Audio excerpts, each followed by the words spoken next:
Happy ग्रामरमध्ये तुम्हा सर्वांचे स्वागत. आजचा आपला विषय आहे पार्ट्स ऑफ स्पीच, म्हणजेच ज्याला आपण म्हणतो शब्दांच्या जाती. तर words are divided into different kinds or classes known as parts of speech. आपण शब्दांचं विभाजन केलेलं आहे पार्ट्स ऑफ स्पीचमध्ये. Words are divided according to their use, that is according to the work they do in a sentence.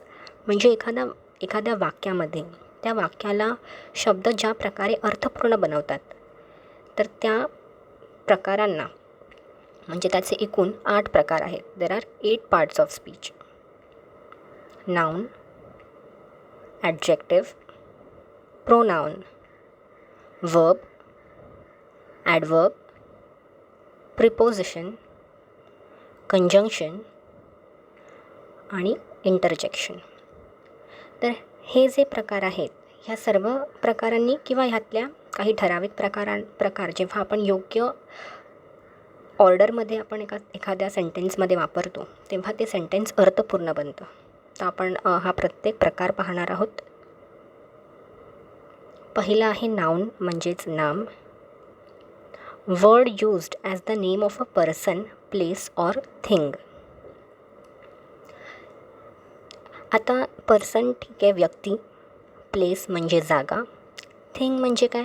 Thing includes objects that we can see, hear, taste, touch or smell, म्हणजे जे आपण पाहू शकतो, बघू शकतो इत्यादी. And something we can think of but cannot perceive by sense. आता हे जे वाक्य मी आता बोलली ते आपण जेव्हा उदाहरण घेऊ तेव्हा स्पष्ट होईल. पहिलं एक्झाम्पल आहे, the Howrah bridge is in Kolkata. आता ह्या वाक्यामध्ये हावडा आणि कोलकाता हे आपले प्रॉपर नाउन झाले, म्हणजे ते एका पर्टिक्युलर जागेबद्दल आपल्याला सांगत आहेत. आणि ब्रिज हे कॉमन नाउन आहे, म्हणजेच सामान्य नाम. तसंच his bravery was appreciated by the king. आता ह्या वाक्यामध्ये ब्रेव्हरी हे ॲब्स्ट्रॅक्ट नाउन आहे आणि किंग हे कॉमन नाउन आहे, म्हणजेच सामान्य नाम. आता ब्रेव्हरी हे ॲब्स्ट्रॅक्ट नाउन आहे, पण ब्रेव्हरीचं जो दुसरा रूप आहे, ज्याला आपण सपोज ब्रेव म्हटलं, तर ब्रेव हे ॲडजेक्टिव्ह झालं. ओके, ब्रेव हे ॲडजेक्टिव्ह झालं. ॲडजेक्टिव्ह काय असतं त्यावर आपण येणार आहोत, पण ब्रेव्हरी इज अन ॲब्स्ट्रॅक्ट नाउन. तर हे लक्षात घ्या. पुढचा प्रकार आहे ॲडजेक्टिव्ह, म्हणजेच विशेषण. अजून एक गोष्ट,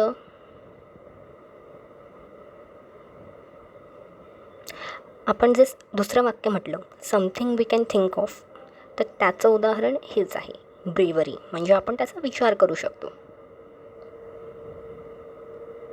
ॲडजेक्टिव्ह म्हणजेच विशेषण. Word that tells something about the noun, म्हणजे नामाबद्दल अधिक माहिती जो शब्द आपल्याला देतो त्याला ॲडजेक्टिव्ह म्हणतात. Examples, he was a very brave soldier.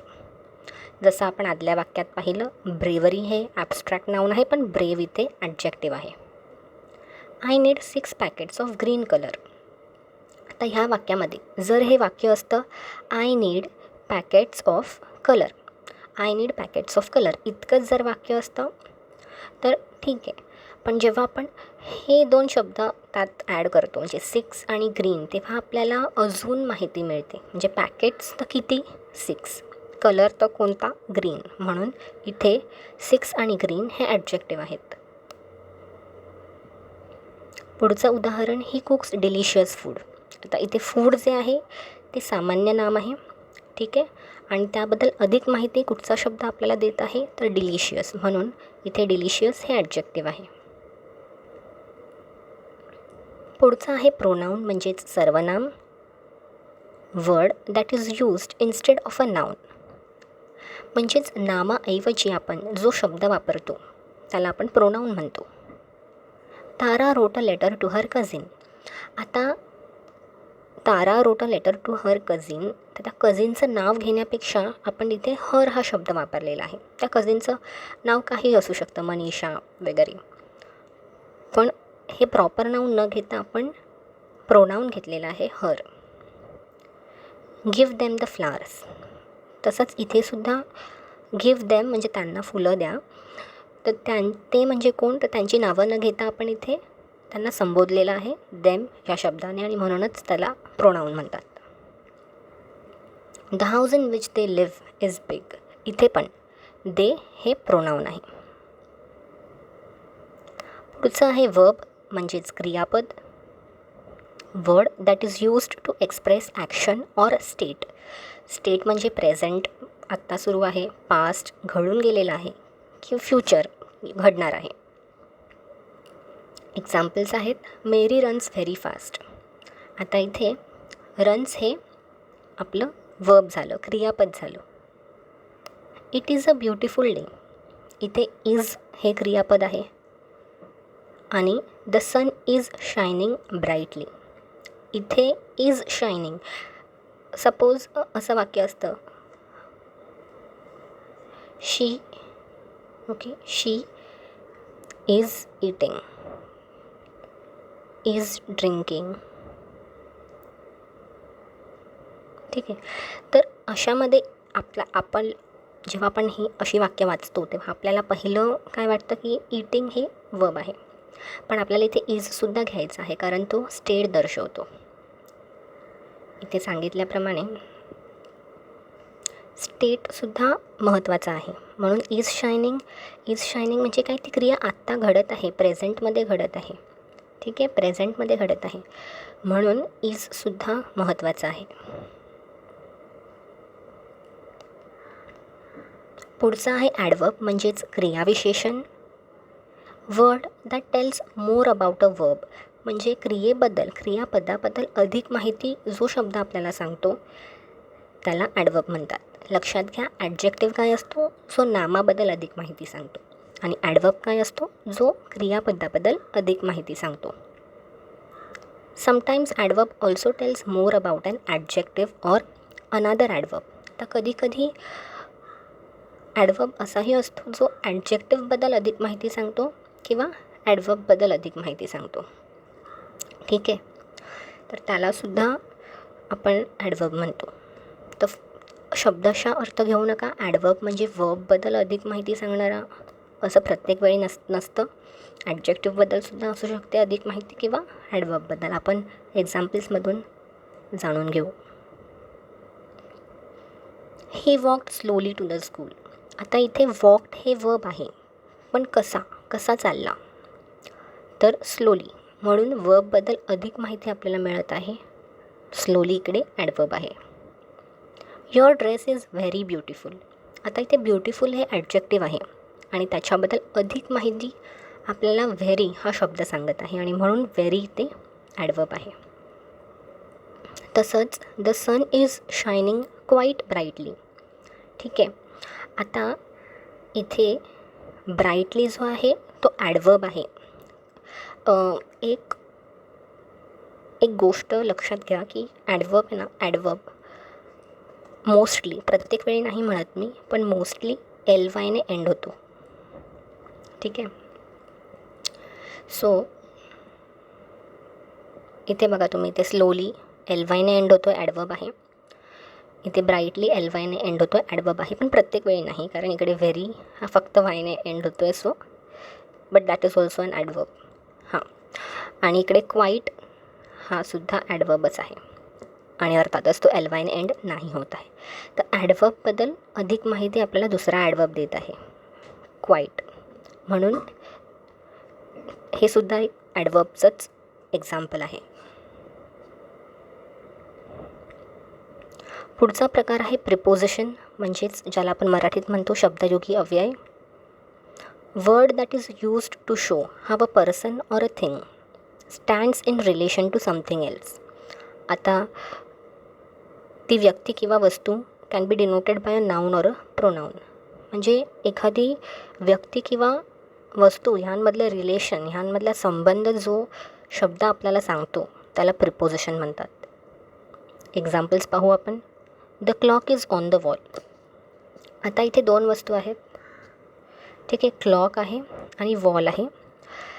तर ह्या दोन वस्तूंमधला संबंध ऑन हा शब्द दर्शवत आहे. म्हणजे क्लॉक नक्की कुठे आहे, तर वॉलवर आहे, आणि म्हणून ऑन इकडे प्रिपोजिशन आहे. तसंच I am fond of music.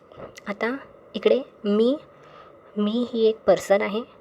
So I आणि म्युझिक, तर माझा आणि म्युझिकमधला संबंध कुठला शब्द दर्शवत आहे, तर तो ऑफ आहे आणि म्हणून ऑफ इथे प्रिपोजिशन आहे. तसंच ही स्टेज बिहाइंड दिस बिल्डिंग, तर तो राहतो आणि बिल्डिंग ह्या दोन म्हणजे एक पर्सन आणि एका थिंगमधला संबंध बिहाइंड हा शब्द दर्शवत आहे. तसंच जर इथे असतं ही स्टेज इनसाइड द बिल्डिंग किंवा इन द बिल्डिंग, हे सुद्धा प्रिपोजिशन आहेत. किंवा he is standing upon the terrace of the building, तर हे सुद्धा प्रिपोजिशन आहे. असे शब्द जे रिलेशन दर्शवतात प्लस जागा आपल्याला दाखवतात, की मोस्टली जे जागा दाखवतात म्हणजे behind, on, upon, under. The cat is sitting under the table. ठीक आहे, तर हे सगळे आपले प्रिपोजिशनचे एक्झाम्पल्स आहेत. कंजंक्शन म्हणजेच उभयान्वी अव्यय. खूप सोपं आहे हे. Word that is use to join words or sentences, म्हणजे शब्द किंवा वाक्यांना जोडणारा जो शब्द असतो त्याला कंजंक्शन म्हणतात. Examples, Mary and John went to school. आता इथे मेरी एक शब्द आहे, एक व्यक्ती आहे, आणि जॉन वेंट टू स्कूल हे पूर्ण वाक्य आहे. तर ह्या दोघांना जोडून एक दुसरं अर्थपूर्ण वाक्य आपल्याला या कंजंक्शनमुळेच मिळतं आणि म्हणूनच इकडे अँड हे कंजंक्शन आहे. I ran fast but missed the bus. I ran fast हे एक अर्थपूर्ण वाक्य आहे. मिस्ड द बस, तर ह्या दोघांना जोडणारा जो शब्द आहे बट, तर तो इथे कंजंक्शन आहे. You must run or you will miss the bus. You must run आणि you will miss the bus ह्या दोन वाक्यांना ऑर हा शब्द जोडतो आणि तो इथे कंजंक्शन आहे. पुढचं आणि शेवटचं इंटरजेक्शन, म्हणजे ज्याला आपण मराठीत म्हणतो केवल प्रयोगी अव्यय. Word that is used to express sudden feelings, म्हणजे अचानक प्रकट होणाऱ्या भावना जे शब्द दर्शवतात त्यांना इंटरजेक्शन बोलतात. एक्झाम्पल आहे hurray we won the match. तर इथे हुर्रे हा शब्द इटसेल्फ आनंद दर्शवत आहे आणि म्हणून तो इंटरजेक्शन आहे. तसंच अलास ही इज डेड. आता अलास ह्या शब्दातून आपल्याला समजतं की काहीतरी नेगेटिव्ह घडलेलं आहे, म्हणजे काहीतरी दुःखाचा प्रसंग आहे आणि म्हणून तो सुद्धा इथे इंटरजेक्शन आहे. तसंच सपोज मी वाव वापरलं, wow that is a beautiful flower, तर वाव इंटरजेक्शन आहे. तर असे अनेक शब्द आहेत की ते शब्द आपण वाचल्या आपल्याला ते शब्द ज्या भावना सांगायचा प्रयत्न करतायत त्या समजतात आणि त्यांना आपण इंटरजेक्शन बोलतो.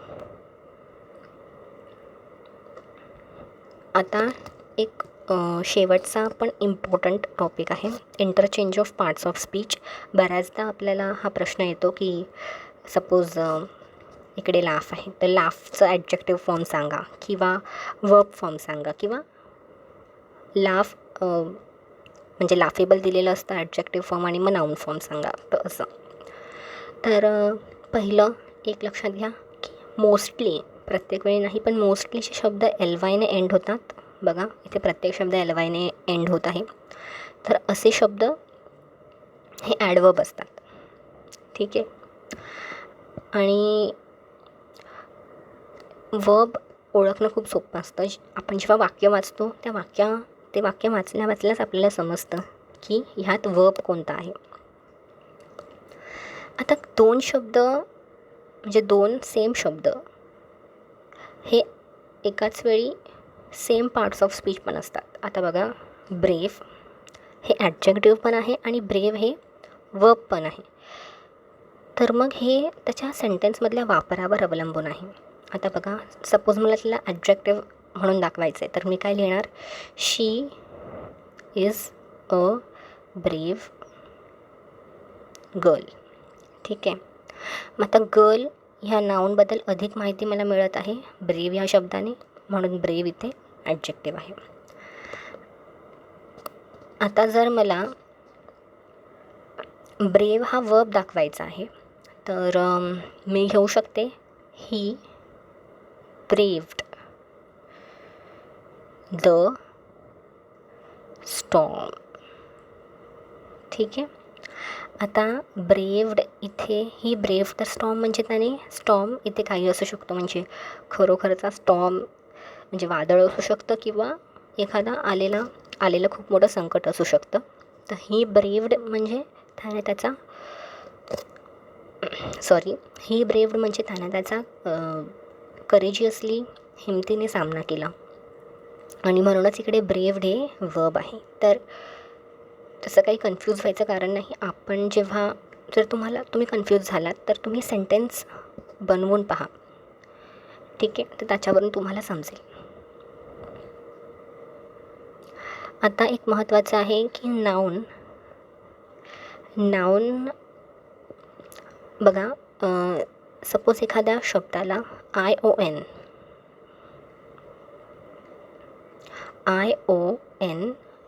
हे शब्द एंडला जोडून अर्थपूर्ण शब्द तयार होत असेल तर तो नाऊनच असतो. सपोज कम्युनिकेट आहे आणि तुम्हाला सांगितलेलं आहे की ह्याचा नाऊन फॉर्म सांगा, तर तुम्ही आधी त्याला शेवटी ION जोडून अर्थपूर्ण शब्द तयार होतो आहे का हे पहा. आता इकडे होतो आहे, काय आहे तो? Communication. Okay, so television is a means of communication. तर इकडे कम्युनिकेशन हा नाऊन आहे, सिम्पली बिकॉज तो IONने एंड होत आहे. हे तुम्ही लक्षात ठेवू शकता. तसंच सपोज इकडे ब्युटी आहे, ह्याचा noun form beauty itself noun आहे, बट त्याचं नाऊन फॉर्म अजून एक होऊ शकतं, ते म्हणजे beautification.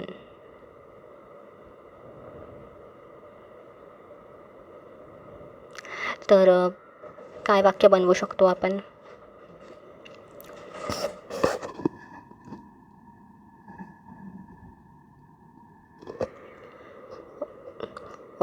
Let's do the beautification of terrace, म्हणजे टॅरेसचं आपण ब्युटिफिकेशन करूया. तर ब्युटिफिकेशन इथे नाऊन आहे. ठीक आहे, तर आपण बाकीचे एक्झाम्पल्स पण तुम्ही बघा, वाक्य बनवायचा प्रयत्न करा आणि त्यातून समजून घ्या. तर आजचा विषय एवढ्यापुरताच. जर तुम्हाला हा व्हिडिओ आवडला तर आम्हाला कमेंट्समधून नक्की कळवा. खूप खूप धन्यवाद.